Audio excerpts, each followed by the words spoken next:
Selamat pagi Sobat Sehat Rumah Sakit Mardirayu Kudus. Salam sehat dari Rumah Sakit Mardirayu untuk Bapak, Ibu, dan Saudara semua. Apa kabar hari ini?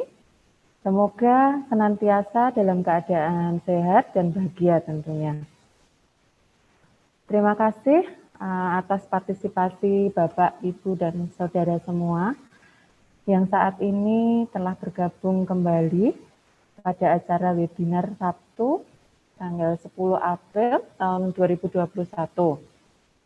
Perkenalkan, saya Margarita Mia, nanti sebagai pembawa acara dalam webinar pada hari ini.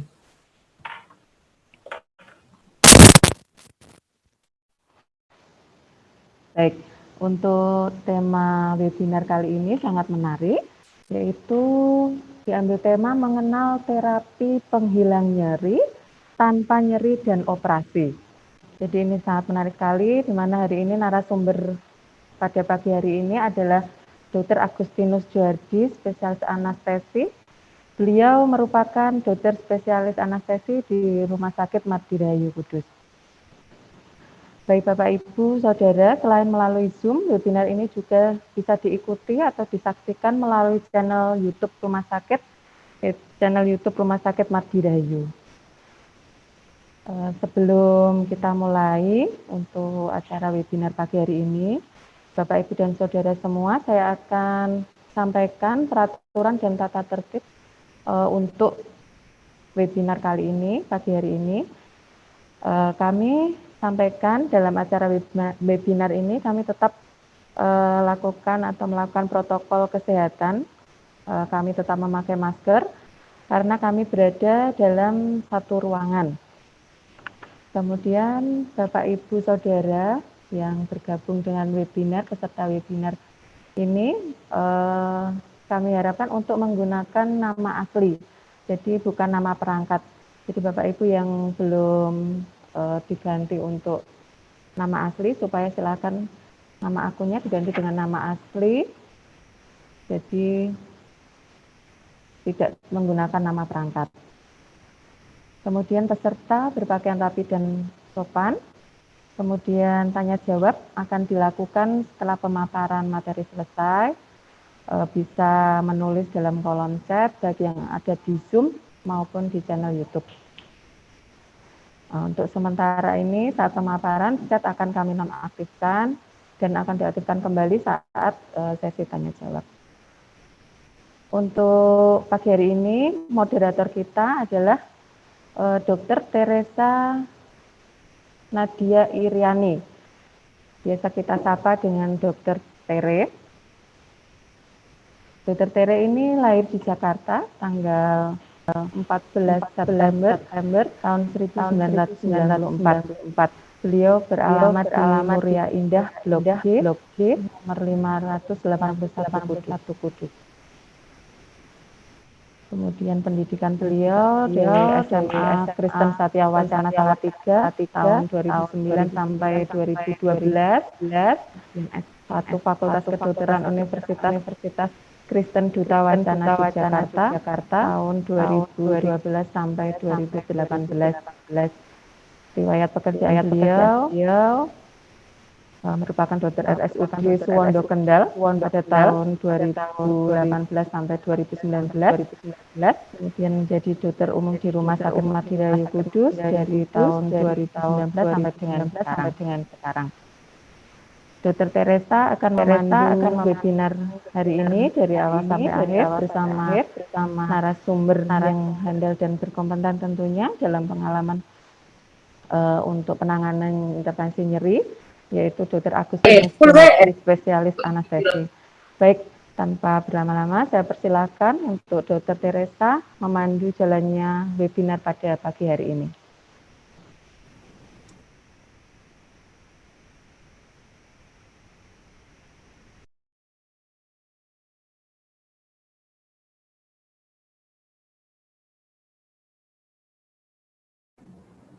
Oke, baik, terima kasih banyak Kak Mia.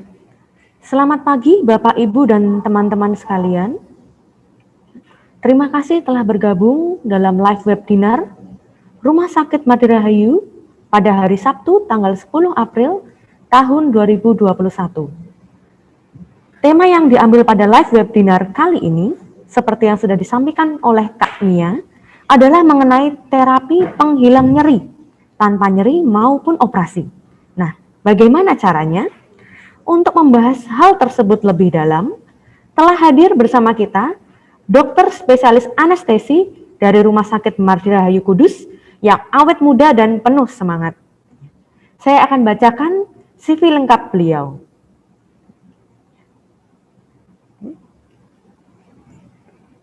Beliau memiliki nama lengkap yaitu Dr. Agustinus Juhardi, spesialis anestesi, Magister of Science, Fellow of Interventional Pain. Lalu untuk riwayat beliau, ini saya akan tunjukkan untuk CV beliau. Ya, oke, saya akan bacakan CV lengkap beliau, yaitu beliau memiliki riwayat pendidikan, yaitu lulusan SMA lulus tahun 1993, di mana beliau mengambil pendidikan S1 kedokteran di Universitas Airlangga tahun 2000, lalu menjalani pendidikan spesialisasi dan S2 di Universitas Gadjah Mada tahun 2011. Lalu beliau juga mengikuti Fellow of Interventional Pain Management di Universitas Airlangga tahun 2020. Lalu riwayat pekerjaan beliau adalah menjadi dokter umum tahun 2000 sampai 2003 di Rumah Sakit EMA Mojokerto dan RSPHC Surabaya. Lalu beliau juga menjalankan PTT di Provinsi NTT tahun 2003 hingga 2006. Lalu saat ini menjadi dokter spesialis anestesi dan praktisi di Rumah Sakit Madirahayu Kudus dari 2011 hingga sekarang. Lalu tidak berlama-lama lagi, mari kita sapa pembicara kita. Ya. Selamat pagi, Dr. Agustinus Juhardi, atau yang sering dipanggil panggilan sayangnya adalah Dr. Didik. Ya. Kabar baik hari ini, dokter? Ya, kabar baik, Dr. Tere. Selamat pagi. Luar biasa semangat paginya, dokter. Oke. Saya yakin teman-teman sekalian sudah tidak sabar mendengar penjelasan dari Dr. Didik. Nah, untuk penyampaian materi, kira-kira durasinya 20-30 menit. Ya. Siap. Lalu untuk sesi tanya jawab akan dilakukan setelah Dr. Didik selesai menyampaikan materi. Sehingga kita bisa memahami dan mendalami materi dari Dr. Didik, barulah kita akan melakukan sesi tanya jawab. Oke. Silakan Dr. Didik, waktu dan tempat kami persilahkan. Ya, selamat pagi Dr. Tere, rekan-rekan semua, dan selamat pagi. Salam sehat semua. Pada webinar sesi kali ini kita akan memberikan judul adalah mengenal terapi nyeri, penghilang nyeri, tanpa nyeri dan operasi.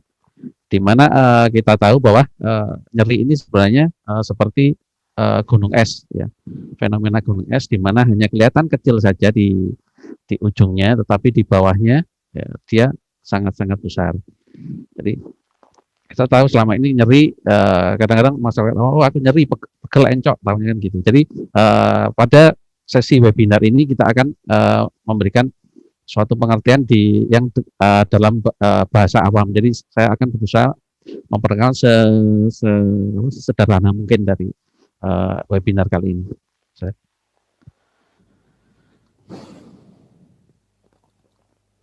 Jadi judul kita saat ini adalah mengenal terapi penghilang nyeri tanpa nyeri dan operasi.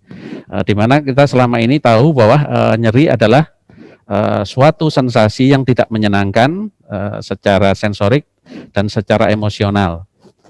Di mana ini untuk penanggulangannya perlu suatu multidisiplin, di mana sampai istilahnya sampai tuntas pun perlu suatu pendekatan secara multidisiplin atau dengan banyak bidang. Jadi selama ini nyeri itu dia tidak ada suatu dalil bahwa dia suatu penyakit yang istilahnya mempunyai aspek luas dan efek yang luas. Jadi selama ini kita menganggap nyeri hanya nyeri gitu aja. Jadi kasih obat atau kalau enggak operasi. Jadi pada saat ini kita memberikan suatu apa istilahnya suatu pengetahuan lain atau suatu wacana lain di mana nyeri ini tidak hanya bisa ditangani hanya dengan obat atau dengan operasi saja. Jadi nyeri ini ada sesuatu jembatan di antaranya yang istilahnya yang bisa kita untuk melengkapi dari antara obat dan operasi, di mana terapi kita ini istilahnya dengan luka yang sangat minimal atau malah tidak ada sama sekali dan memberikan efek yang sangat besar atau sangat luar biasa, di mana bisa menurunkan dari angka nyeri ini. Terapi intervensi ini adalah suatu jembatan di mana Islam mengisi dari celah antara obat dan dengan operasi. Di mana mungkin dengan obat ini selama ini kita tahu bahwa kadang pasien tidak mau operasi, tetapi hanya dengan minum obat. Padahal dengan minum obat secara terus-menerus dan dalam jangka waktu lama itu akan memberikan efek samping yang sangat luar biasa. Memang tidak dia efeknya tidak keluar pada 1-2 hari atau 1-2 minggu, tetapi dia lama-lama. Istilahnya kalau dia berbulan-bulan minum obat atau bertahun-tahun minum obat, maka akan timbul suatu efek samping yang sangat menakutkan. Salah satunya adalah dengan gagal ginjal atau dia gagal hati, kalau orang bahasa medisnya ada sirosis hepatis, atau juga bisa dengan lambungnya bocor, atau kalau bahasa medisnya perforasi gaster. Hal-hal itulah yang istilahnya yang kadang istilahnya kita lupa bahwa ada efek samping seperti itu. Kadang sakit minum obat, 2-3 obat kita minum, enakan, besoknya sakit lagi, minum obat lagi, dan itu akan berlangsung terus-menerus. Dan di terapi intervensi ini kita berusaha memutus hal itu. Kalau memang istilahnya dia takut dengan operasi, istilahnya apalagi dengan efek samping operasi yang timbul setelah operasi, kita bisa menjembatani dengan terapi intervensi ini. Di mana terapi intervensi ini adalah suatu terapi yang kita memberikan terapinya atau obatnya langsung pada si pembuat yang sakit. Di mana kita di sini kita memberikan istilahnya alat bantunya USG dan dengan siam. Jadi kita bisa lihat jelas sekali bahwa sumber sakitnya di sini. Ibaratnya yang tidak benar di sini. Jadi kita langsung menerapi langsung di sisi sakitnya. Jadi kita sudah menghilangkan lagi atau istilahnya mengekskludkan lagi terapi yang tanpa melihat atau yang istilahnya nama agak kerennya sih adalah blind. Jadi untuk menghindari efek samping yang timbul karena terapi kita. Jadi kita memberikan hal ini bisa kita lakukan di kamar operasi atau di klinik. Jadi kebanyakan pasien yang kita lakukan terapi intervensi ini adalah pasiennya bisa langsung pulang. Ya, ini salah satu contoh. Jadi kalau saya pernah baca ada pepatah dalam bahasa Inggris begini. Jadi kalau kita mempunyai tool atau kita mempunyai alat untuk istilahnya hanya kita mempunyai hammer atau istilahnya palu, maka yang tampak adalah semua adalah hanya paku. Makanya di sini kita berusaha memperbanyak istilahnya alat-alat yang kita punya untuk bagaimana kita menilai nyeri ini bagaimana, nyeri ini sumbernya bagaimana, apa yang harus kita lakukan. Jadi supaya kita tidak hanya punya hammer aja, tapi kita punya alat-alat lain, kita punya tang, kita punya bor, kita punya dan sebagainya. Jadi kita di sini kita lengkapi dengan USG, kita lengkapi dengan MRI, kita lengkapi dengan scanning, harapannya dan lain-lain. Harapannya istilah kita tahu bahwa nyeri ini sumbernya dari mana dan terapi yang kita lakukan sudah sangat tepat. Nah, jadi selama ini yang kita tahu rekomendasi WHO untuk istilahnya terapi dengan obat-obatan untuk penghilang nyeri adalah tahap pertama, ini namanya step ladder ya. Jadi step ladder atau tangga pengobatan dari WHO adalah tangga pertama untuk istilahnya kita mengobati nyeri adalah dengan obat-obat non opioid. Misalnya mungkin yang kita tahu adalah mungkin yang banyak kita beli di warung, misalnya paracetamol lah, atau istilahnya ketorolak, atau kita tramadol. Nah, itu yang bukan tramadol, istilahnya aspirin kayak gitu. Jadi step kedua adalah weak opioid dan non opioid, dan step ketiga adalah strong opioid atau opioid kuat. Jadi interventional pain ini adalah istilahnya tahap keempat sebelum operasi. Atau pada pasien kanker pun istilahnya kita bisa lakukan tanpa harus melewati fase opioid kuat ini. Begitu kita pakai obat-obatan opioid bisa langsung kita berikan pada interventional pain ini. Ya, jadi terapi nyeri. Jadi yang seperti yang saya berikan lagi yang tadi adalah setelah kita melewati step-stepnya tadi, kita intervensi nyeri timbul pada yang orang lompat-lompat ini. Jadi salah satu tujuan dari interventional pain atau nyeri intervensi ini adalah kita mengurangi pemakaian obat-obat dalam jangka waktu lama, kita memberikan terapi langsung pada sasaran dengan alat bantu yang canggih, di mana akan tampak bahwa sumber penyakitnya di situ dan kita terapi di situ. Dengan luka yang sangat minimal, dengan halnya yang jarum yang kecil. Jadi kita dengan istilahnya interventional pain ini kita tujuannya adalah menerapi semaksimal mungkin dengan efek samping yang sangat minimal, dengan tidak memberikan pasien untuk atau penderita nyeri untuk memberikan efek samping yang tidak menyenangkan seperti yang saya sebutkan tadi, misalnya gagal ginjal lah, sirosis hepatis, atau ibaratnya nanti bisa sampai lambungnya bocor. Jadi terapi intervensi ini ada beberapa teknik dengan minimal invasif yang menghasilkan yang jangka panjang maupun permanen. Jadi dia mengisi celah antara terapi obat-obatan dan operasi yang sangat invasif, di mana operasi ini dengan irisan yang lebar, yang ibaratnya nanti dia menghilangkan nyeri dan beberapa saat, tapi nanti akan timbul lagi suatu efek samping yang lain. Jadi kita memberikan suatu jembatan di situ, suatu alternatif yang dengan efek samping yang seminimal mungkin. Jadi ruang lingkup nyeri intervensi adalah nyeri akut. Itu nyeri akut yang nyerinya kurang dari 3 bulan, dan nyeri kronis yang nyerinya lebih dari 3 bulan. Juga nyeri kanker atau terapi paliatif, di mana nyeri kanker ini kita bermaksud adalah menghilangkan nyeri pada orang penderita kanker, tetapi tidak menyetop dari prosesnya. Artinya kita memberikan beliau kualitas hidup yang lebih baik sebelum beliau istilahnya dalam terapi kankernya. Dan kita juga bisa memberikan painless labor. Painless labor ini seseorang yang mau melahirkan dengan dia tidak nyeri sama sekali. Beliau bisa istilahnya sebelum melahirkan pun bisa jalan-jalan, tetap ada kontraksi, tapi bisa jalan-jalan, dan nanti mengejan pun dia tidak akan mengalami kesakitan. Dan ini semua bisa kita lakukan dengan injeksi obat-obatan yang langsung pada sasarannya atau dengan teknologi baru yang kita sebut dengan radiofrekuensi. Kalau orang melahirkan, ini disebut ILA dan ELA, intrathecal labor anesthesi dan epidural labor anesthesi, analgesi. Nyeri akut yang banyak dilakukan IPM adalah post traumatic pain dan post operative pain, atau nyeri sesudah operasi, nyeri sesudah trauma, atau nyeri pada saat melahirkan, nyeri punggung, nyeri leher. Jadi semua hampir bisa kita lakukan dengan intervensi pain ini. Jadi ini saya gambarkan orang mau melahirkan, beliau bersiap-siap. Nah, biasanya kita bisa lakukan ELA dan ILA itu. Jadi beliau masih bisa jalan-jalan, masih sebelum melahirkan itu masih di ruangannya masih bisa main dengan anaknya, mungkin kalau anaknya ikut, atau dengan suaminya masih bisa ngobrol, masih bisa ke kamar mandi sendiri.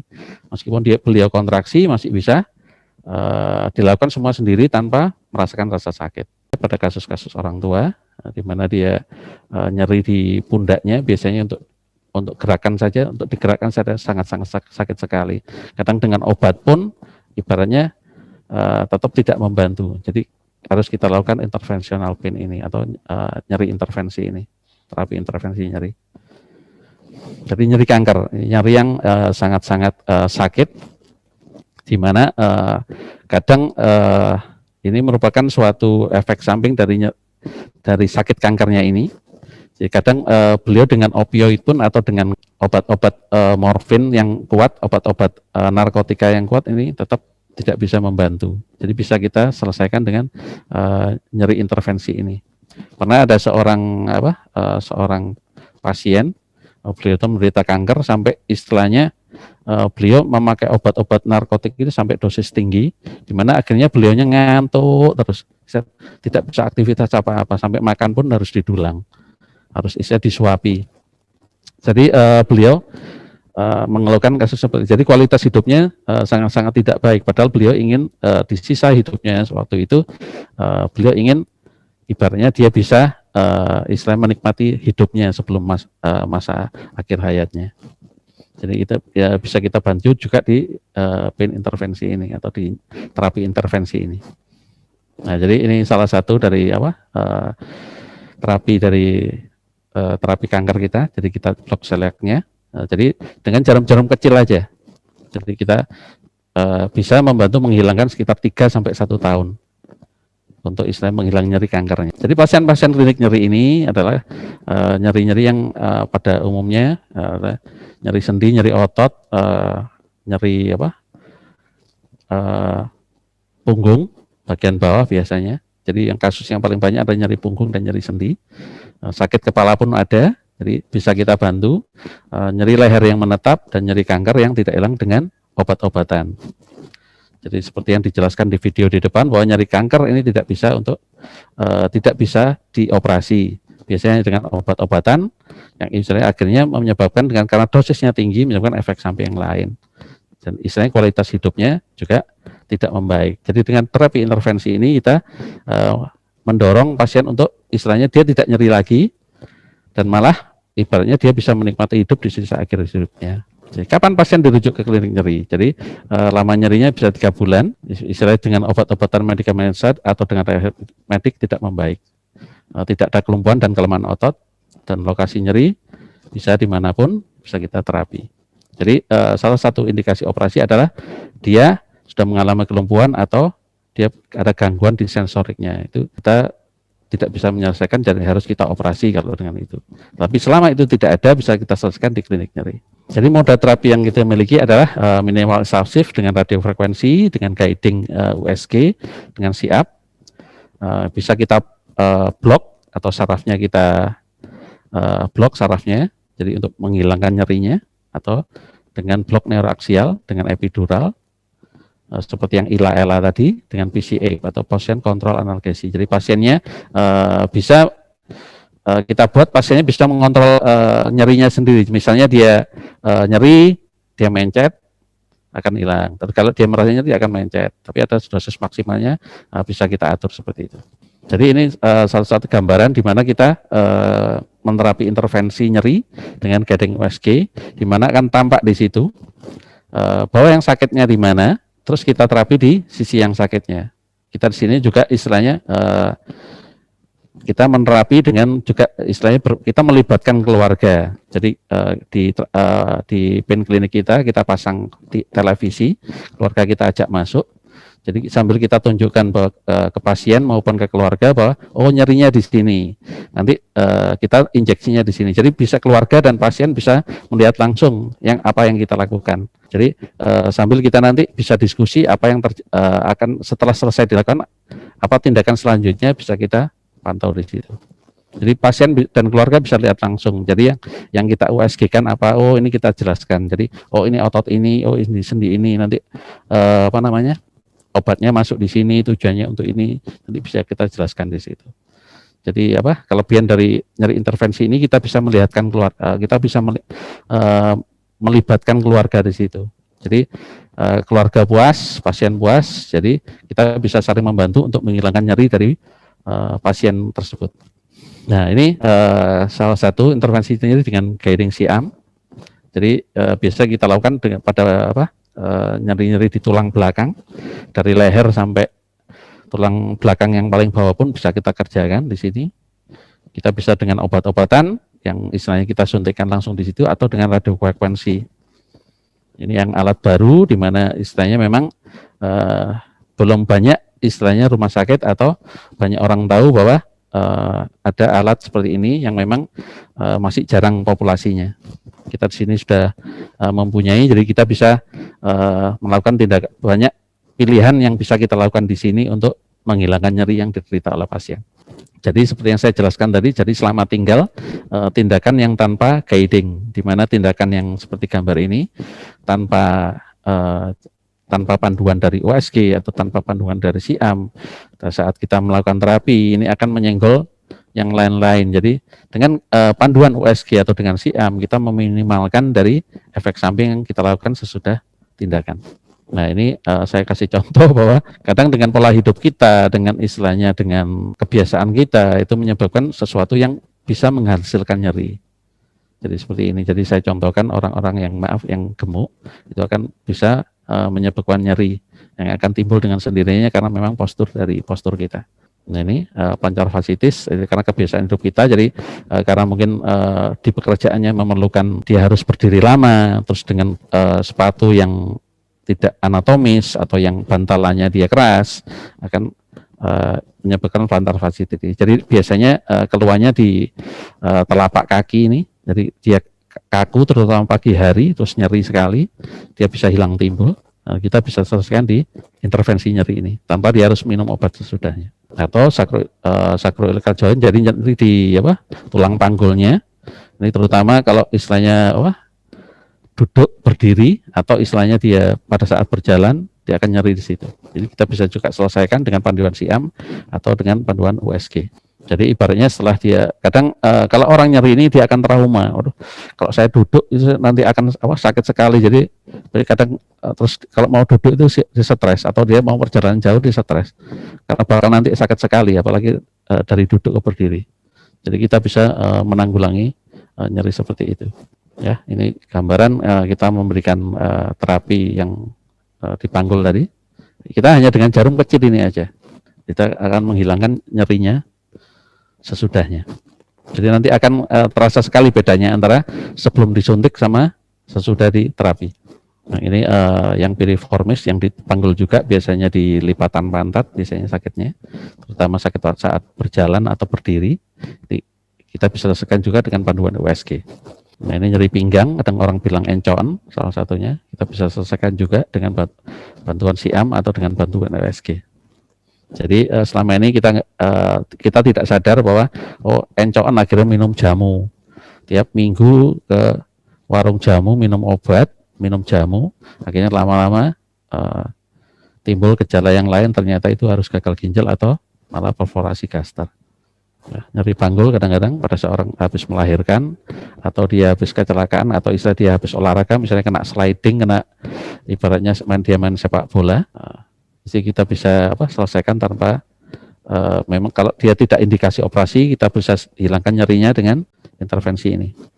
Ini teknik caudal cuma dengan jarum kecil saja. Nanti ibaratnya sesudah tindakan pun nanti bekasnya cuma seperti habis tusukan jarum aja dan tidak nyeri. Nah ini kita blok sarafnya, di mana untuk istilahnya pasien-pasien yang ibaratnya dengan kanker atau dengan pantompin, dia habis amputasi, dia akan timbul nyeri. Nah, kita bisa hilangkan dengan blok ini. Kita bisa dengan bantuan SIAM kita selesaikan. Jadi kesimpulan bahwa semua orang berhak untuk bebas nyeri.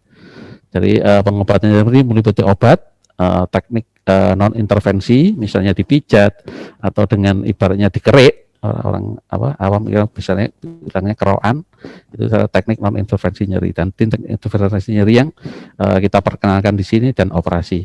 Jadi teknik intervensi nyeri menambahkan pilihan terapi nyeri yang untuk menanggulangi nyeri di sumber penyebab operasi yang kita bisa lihat langsung bagaimana obatnya kita masukkan dan menyelesaikan dari penyebab nyerinya. Sekian dan terima kasih. Salam sehat. Baik, terima kasih banyak Dr. Didi. Penyampaian materi yang sangat baik dan dilengkapi dengan foto-foto yang memberikan gambaran pada kita mengenai cara-cara untuk menghilangkan nyeri. Ya. Rasa nyeri sering kali muncul dan mengganggu aktivitas kita. Namun, bila kita mengatasinya dengan cara yang tepat, sesuai dengan porsinya, harapannya rasa nyeri tersebut bisa kita tekan atau bahkan dihilangkan. Seperti yang sudah Dr. Didik jelaskan tadi, diawali dengan mungkin tanpa adanya tindakan-tindakan yang invasif, bisa dilanjutkan bila memang masih nyeri dilanjutkan dengan tindakan yang invasif. Ya. Lalu kita sudah mendengarkan penjelasan dari Dokter Didi. Sekarang kita akan mulai untuk sesi tanya jawab. Silahkan yang ingin bertanya bisa dituliskan di kolom komentar. Oke, Dokter Didi, di sini sudah ada beberapa pertanyaan. Ini ada pertanyaan dari atas nama Sabto ya dari Semarang, bahwa mengatakan pasien ini atau Bapak Sabto ini pernah mengalami nyeri di pundak kiri dan dilakukan suntik ya.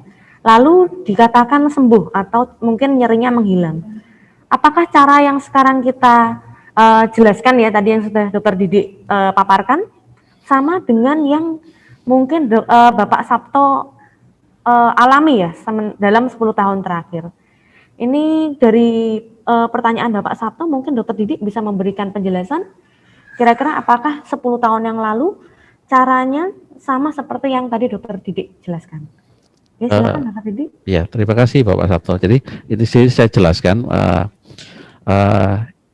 untuk nyeri pundak ini memang ada berbagai macam teknik, tetapi yang pasti di sini kita lakukan adalah teknik dengan memakai USG, di mana saya jelaskan di awal tadi bahwa dari USG itu akan kelihatan di mana letak sakitnya dan kita terapi di situ. Harapannya istilahnya kita menghilangkan nyeri sesudahnya dengan tepat pada sasaran. Memang kadang kita lihat derajat nyerinya, udah berapa lama. Kadang istilahnya nyeri yang barusan akan berbeda dengan nyeri yang sudah berbulan-bulan atau bertahun-tahun. Itu perlu terapi yang lebih berkesinambungan, atau sesudah terapi pun perlu latihan untuk istilahnya menggerakkan sendinya lagi.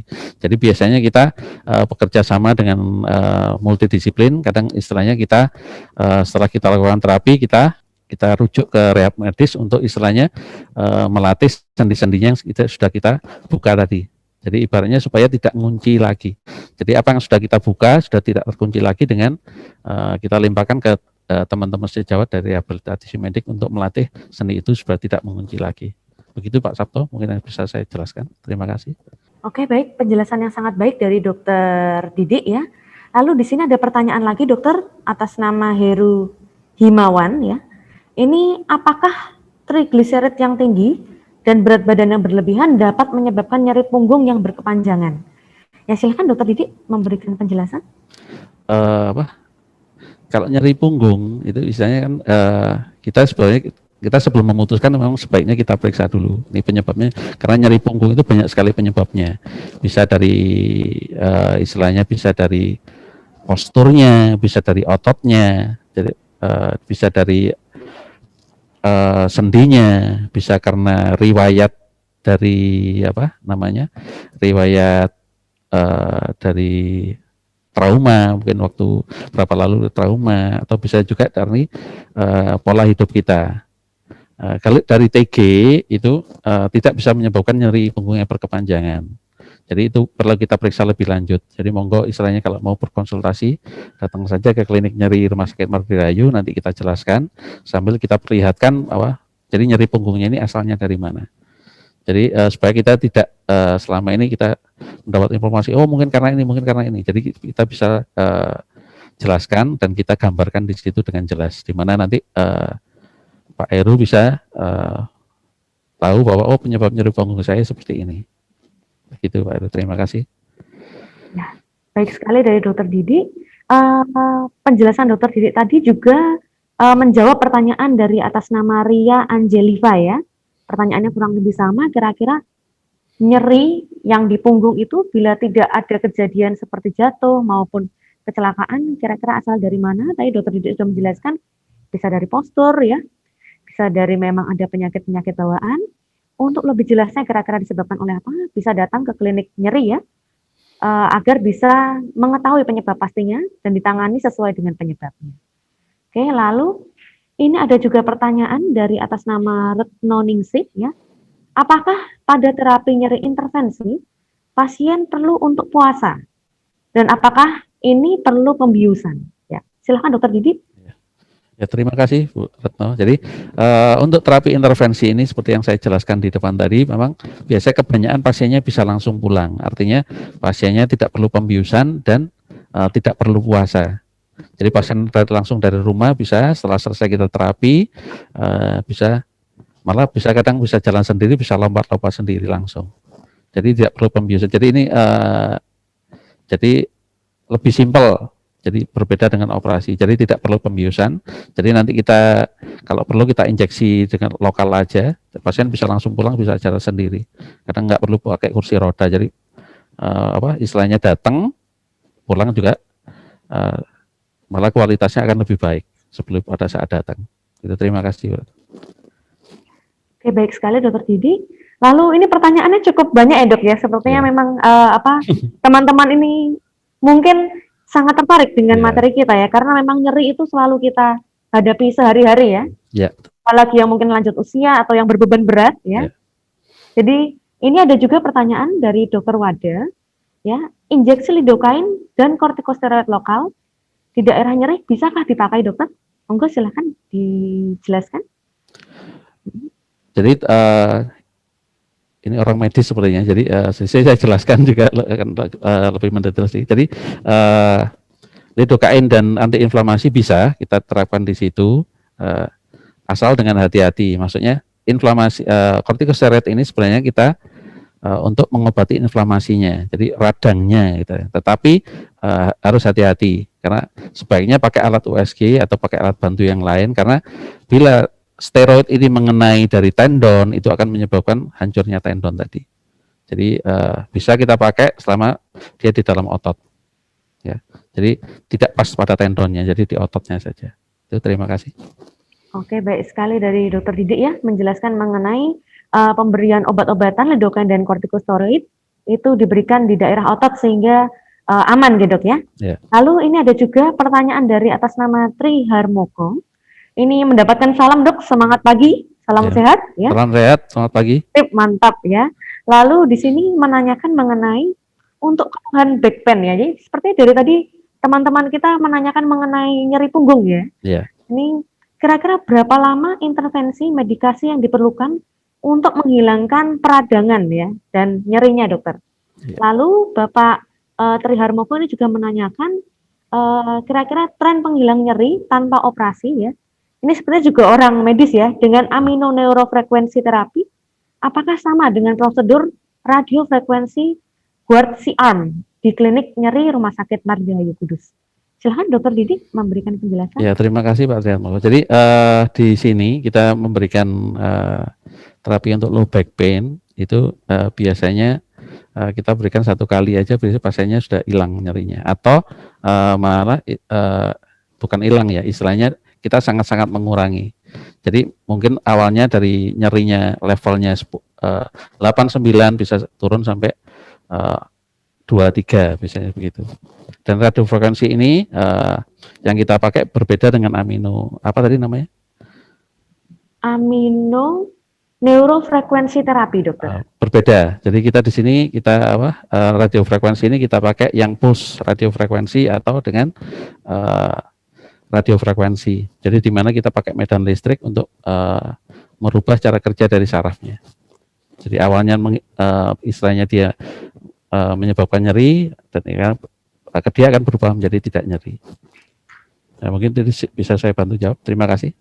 Oke, terima kasih banyak Dokter Didik. Lalu di sini ada lagi pertanyaan atas nama Noriko, ya, Noriko JS. Lalu di sini juga pertanyaan yang sama dari Ibu Kristiana, menanyakan bila nyeri punggung atau semacam saraf terjepit ya dokter ya, dan juga karena pengerupusan tulang, apakah bisa diselesaikan dengan terapi intervensi? Silahkan dokter Didi. Ya, terima kasih. Jadi nyeri punggung istilahnya bisa kita selesaikan dengan intervensi nyeri, di mana selama tidak ada gangguan dari sensoriknya atau gangguan motoriknya, ibaratnya dia sudah nggak bisa jalan atau dia istilahnya sudah tidak terasa apa-apa, itu memang harus operasi. Tapi sebelum itu terjadi kita bisa bantu dengan intervensi nyeri ini. Jadi pengelupasan tulang, istilahnya pengelupasan tulangnya menyebabkan apa, nanti kita periksa dulu, kita bisa menghilangkan nyerinya dengan terapi intervensi ini. Jadi terapi ini menjembatani antara yang selama ini minum obat dan atau setelah minum obat tidak bisa, akhirnya operasi, kita bisa menyebut teknis itu, dimana dengan efek samping yang lebih minimal. Oke, baik sekali dari Terima Dokter kasih. Didik ya. Jadi memang pengeroposan tulang maupun saraf terjepit ya pasti akan menyebabkan rasa nyeri. Di mana sembari kita mencari tahu penyebab dari pengeroposan tulang dan saraf terjepitnya, kita bisa mengatasi nyerinya dengan terapi intervensi. Ya, lalu di sini juga ada pertanyaan lagi dokter dari Joko Haryanto ya mengenai nyeri kronis dokter. Apakah diperbolehkan pemberian obat anti nyeri dengan obat-obatan kombinasi pada nyeri kronis? Ya, silakan dokter. Obat-obat kombinasi mungkin yang dimaksud dari sini adalah multimodal, misalnya kita boleh memberikan terapi nyeri itu memang kalau memang sesuai kompetensinya, dimana kalau istilahnya beliau tenaga medis yang memang mengetahui dari bagaimana obat ini bekerja, onsetnya, mulai bekerjanya kapan, obatnya bekerjanya di mana, efek sampingnya bagaimana, itu boleh kita berikan. Nah, tapi yang seperti yang ini namanya multimodal ya, kalau misalnya namanya obatnya dicampur-campur, obat anti nyeri dicampur, namanya multimodal analgesi.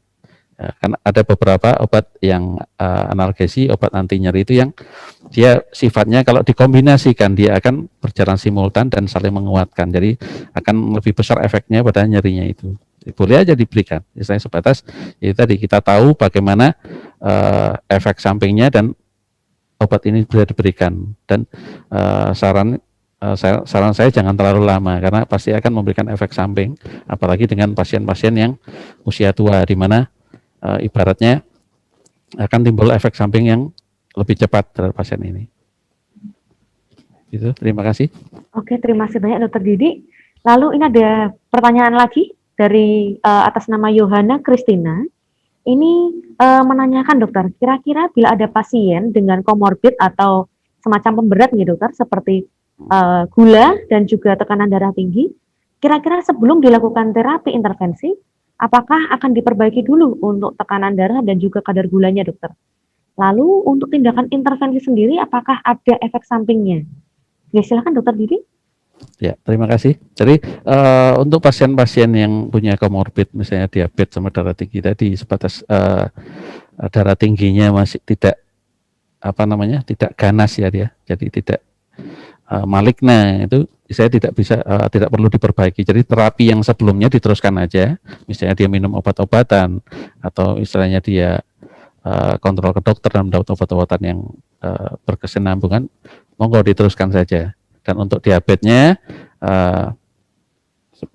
kita tidak, intervensi ini tidak memengaruhi dari gula darahnya, karena misalnya kita tidak bisa dengan satu teknik ini yang menyebabkan kadar gulanya tinggi, kita bisa pakai teknik yang lain. Jadi ada banyak cara. Jadi monggo kalau punya penyakit komorbid, misalnya darah tinggi atau misalnya diabetes, bisa dilanjutkan aja terapi yang sebelumnya. Tapi dengan intervensi ini tidak mempengaruhi hal tersebut. Terima kasih. Oke, baik sekali dari Dokter Didik ya. Jawaban-jawabannya memberikan pemahaman baru mengenai penanganan nyeri dengan terapi intervensi. Di mana memang pada pasien-pasien dengan pemberat ya, selama pemberatnya itu tidak dalam kondisi yang bisa kita katakan sangat berat ya, bisa dilakukan terapi intervensi. Ini masih ada waktu, bila masih ada yang ingin bertanya silahkan. Oke, baik. Mungkin karena ini waktunya sudah semakin sempit ya, saya akan menyudahi untuk sesi tanya jawab ya. Oke, terima kasih sekali untuk teman-teman ya yang sudah bertanya. Ini berarti ini ya banyak yang mendengarkan ya untuk penjelasan Dokter Didi, di mana sangat bermanfaat ya memberikan penjelasan dan pemahaman baru mengenai terapi intervensi untuk nyeri. Jadi nyeri tidak hanya dengan obat-obatan ya, tetapi juga bisa dengan tindakan ya, yaitu terapi intervensi, di mana sangat minimal untuk pemberian atau tindakan medisnya ya, yaitu hanya dengan jarum-jarum dimasukkan obat-obatan ya, dan efeknya juga bisa bertahan cukup lama ya, menjembatani antara nyeri yang mungkin tidak tertahankan dengan operasi ya. Lalu ini saya akan sudahi untuk sesi tanya jawab ya. Terima kasih atas perhatian Bapak, Ibu, dan teman-teman sekalian yang telah mengikuti live webinar Rumah Sakit Martirahayu pada pagi hingga siang hari ini. Bila ada yang baru bergabung di tengah-tengah ya, dan ingin mengetahui informasi selengkapnya, bisa mampir ke channel YouTube kami, yaitu Rumah Sakit Martirahayu.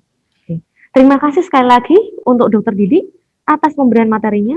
Semoga bisa menambah pemahaman kami semua ya mengenai cara mengatasi nyeri. Ya. Waktu dan tempat kami kembalikan kepada MC, Kak Mia, silakan kami persilahkan. Baik, terima kasih Dr. Tere. Bagi peserta yang mengikuti webinar melalui YouTube kami mohon maaf karena tadi di awal ada sedikit gangguan pada channel YouTube kami. Kemudian bagi peserta yang memerlukan materi yang telah disampaikan oleh narasumber, silakan dapat menghubungi panitia dengan cara follow Instagram Rumah Sakit Martirahayu. Kami sampaikan juga terima kasih atas pemaparan materi dari Dr. Agustinus Suhardi, spesialis anestesi yang sangat menarik pada pagi hari ini. Untuk informasi jadwal klinik nyeri bisa dilayani setiap hari dengan perjanjian. Untuk informasi dan jadwal di klinik nyeri, Bapak Ibu Saudara bisa follow Instagram di Rumah Sakit Martirahayu. Kemudian juga bisa mengunjungi website kami, website Rumah Sakit Martirahayu. Kemudian jangan lupa Bapak Ibu Saudara follow akun sosial media Rumah Sakit Martirahayu agar mendapatkan informasi yang menarik dari pelayanan kami. Baik Bapak Ibu Saudara, untuk webinar selanjutnya akan dilaksanakan pada tanggal 24 April tahun 2021. Temanya juga menarik Bapak Ibu Saudara, yaitu tentang penanganan diabetes mellitus sebagai komorbid COVID-19, di mana pembicaranya adalah Dr. Christian Wijaya, spesialis penyakit dalam. Baik, akhir kata saya akhiri webinar kali ini.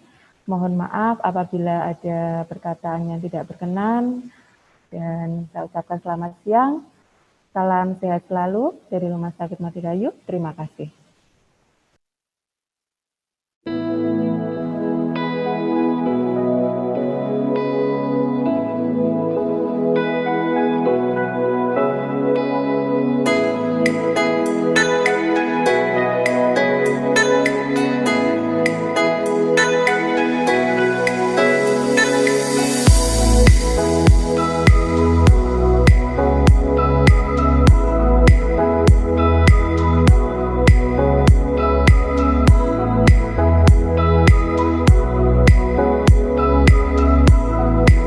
MRI atau dengan singkatan Magnetic Resonance Imaging adalah alat pemeriksaan radiologi yang menggunakan magnet, gelombang radio, dan komputer untuk menghasilkan gambar struktural tubuh manusia.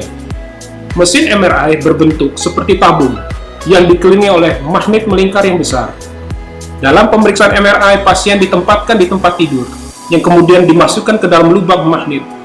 Medan magnet yang kuat akan terbentuk dan menyelaraskan proton atom hidrogen yang kemudian terkena pancaran gelombang radio. Hasilnya berupa sinyal yang dideteksi oleh bagian penerima pada mesin MRI. Komputer lalu memproses informasi penerima dan menghasilkan gambar. Gambar dan resolusi dari MRI cukup detail dan dapat mendeteksi perubahan kecil pada struktur dalam tubuh manusia. Dalam beberapa prosedur, bahan kontras seperti gadolinium digunakan untuk meningkatkan akurasi daripada gambar. MRI diperlukan umumnya ketika teknik pencitraan lain tak bisa memberikan informasi yang memadai untuk penanganan kondisi pasien lebih lanjut. Misalnya, dokter belum bisa menegakkan diagnosis setelah menjalankan CT atau pemeriksaan lainnya. Pemeriksaan MRI memberikan informasi yang berbeda dengan teknik pencitraan lainnya. Keunggulan pemeriksaan MRI adalah dapat memakai zat kontras MRI yang jarang menghasilkan reaksi alergi. Kelebihan lainnya, pemeriksaan ini bersifat non-invasif tanpa pembedahan, tanpa radiasi menggunakan sinar X, dapat menghasilkan gambaran struktur jaringan lunak yang sangat jelas dan detail dibanding teknik pencitraan lainnya. Dapat dengan mudah membuat ratusan gambar dari hampir semua arah dan orientasi apapun. Dapat memakai koil yang mencakup sebagian besar tubuh manusia. Dapat digunakan untuk melihat apakah kanker telah menyebar dan membantu menentukan pengobatan terbaik. MRI sangat baik digunakan untuk memeriksa jaringan tubuh manusia. Gambar dan resolusi dari MRI cukup detail karena menggunakan sistem komputerisasi yang canggih setelah gambar dikirim dari mesin MRI kepada sistem komputer. Dalam beberapa prosedur, keunggulan daripada pemeriksaan ini adalah memiliki orientasi yang sangat baik. Orientasi di sini berarti struktur jaringan lunak dapat dibedakan baik secara sifat fisik, sifat biokim, dan dapat membedakan struktur sel yang lebih jelas dibanding teknik pencitraan lain. Keunggulan lain dari sistem komputer ini adalah dapat membuat ratusan gambar dari hampir semua arah dan orientasi apapun. Pemeriksaan MRI dilakukan di dalam suatu ruangan tertutup, di mana ruangan ini terbebas dari segala macam logam, karena pada pemeriksaan MRI menggunakan gelombang magnet yang kuat, di mana gelombang magnet ini akan dapat menyebabkan medan magnet yang mampu mempengaruhi benda apapun yang terbuat dari logam dan yang berada di sekitarnya.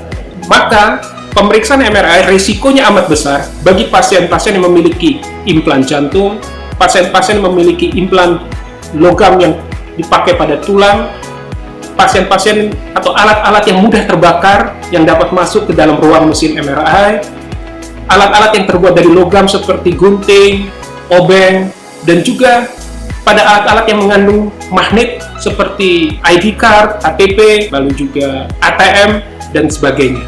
Pemeriksaan MRI pada kasus-kasus seperti ini tidak boleh memasuki mesin MRI karena risiko dan efek sampingnya yang sangat besar.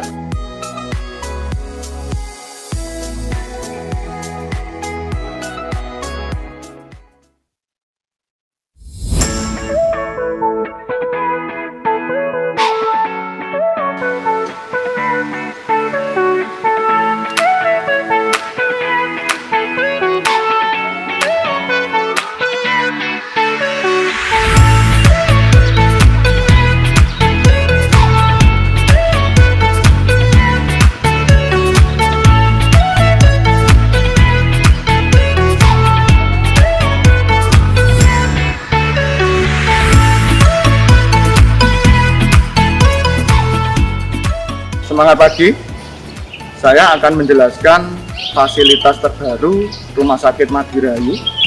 Salah satunya ambulan emergensi yang berada di Rumah Sakit Madirayu Kudus.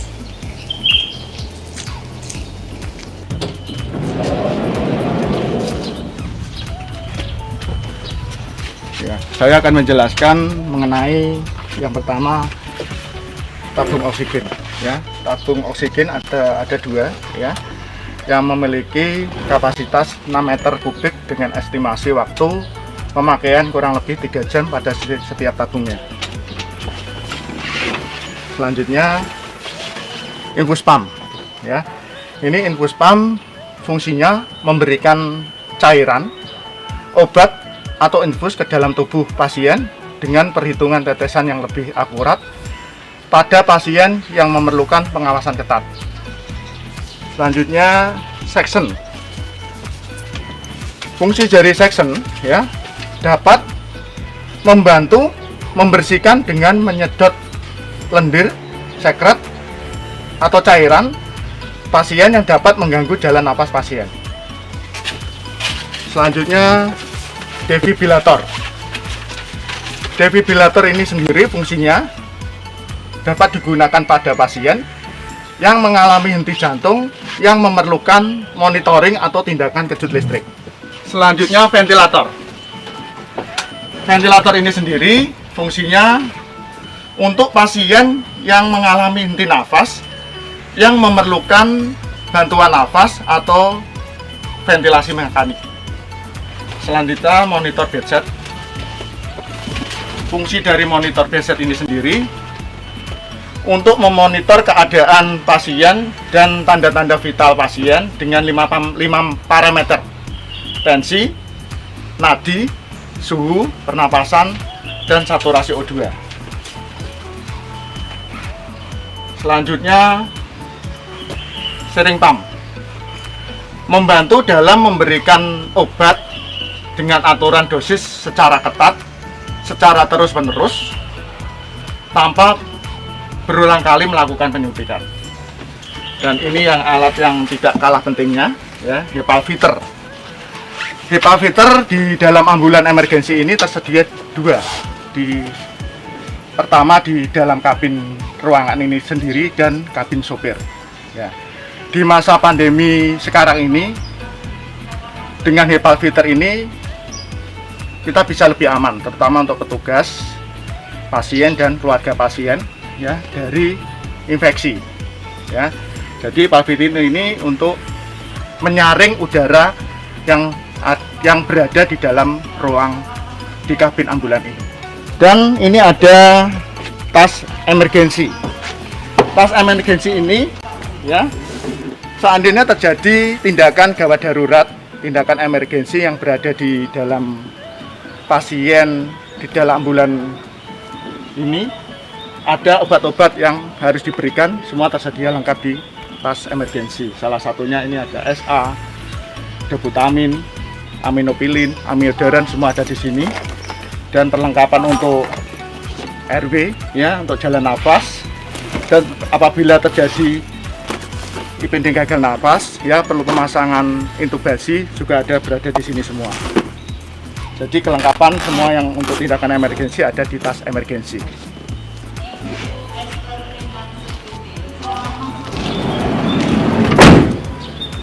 Demikian penjelasan fasilitas ambulan emergensi baru Rumah Sakit Madirayu. Kami siap melayani Anda. Terima kasih.